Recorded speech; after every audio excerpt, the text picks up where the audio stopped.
Hello, it is Sam Park, Technical Agronomist with Channel, Ohio. I'm here at a plot in Seneca County, Ohio on a beautiful Friday afternoon. I just pulled up a plant and I thought this could be a great time to review growth staging in corn using the leaf collar method. So let's start off with just talking brief plant anatomy. So here's our corn seed, which isn't going to move in the soil.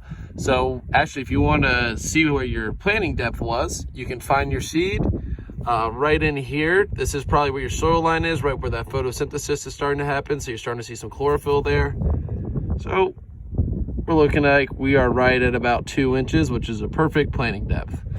You got your radical root that's extended down through here.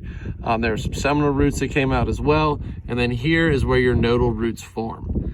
All right, and we'll get to that here in a minute. So how do you growth stage corn using the leaf collar method? So here is this rounded leaf tip. So this is your first true leaf, and that has a collar, which you can see right there. If you run your finger on it, you can actually feel the collar. So that would be V1. Here's our second leaf with the collar. That would be V2. Here's our third leaf with the collar. So that would be V3. Notice the fourth leaf is out, but there's no collar on that yet. So this plant would be considered V3.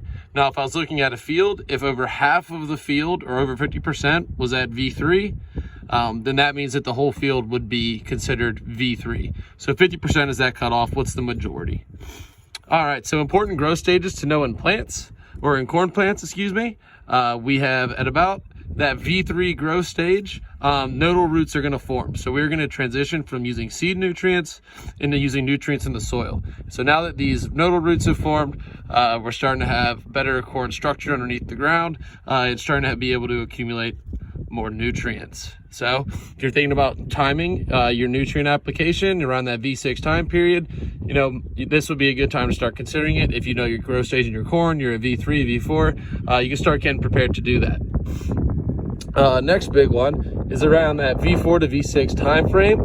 Number of kernel rows around are going to be determined as well. So that's when you're hoping you're going to have adequate moisture and soil nutrients available to begin that process. Also, if you're checking your herbicide labels, V6 might be a cutoff for multiple of those herbicides that you might be using.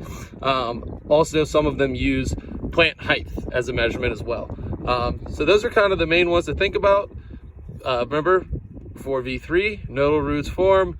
Now V4 to V6 is when those kernel rows around are going to be determined, up through V8, and then V6 might be a cutoff for some herbicides, as well as the growth point emerges above the soil surface. Once that growth point emerges above the soil surface, if you have defoliation, that growth point will get killed and that corn plant will not be able to regrow. But if you have defoliation before that V6 time period, your plant will still be able to make it out of the ground and still have a good yield. So hope you all have a happy Friday. Hope this was informational for you. Thanks.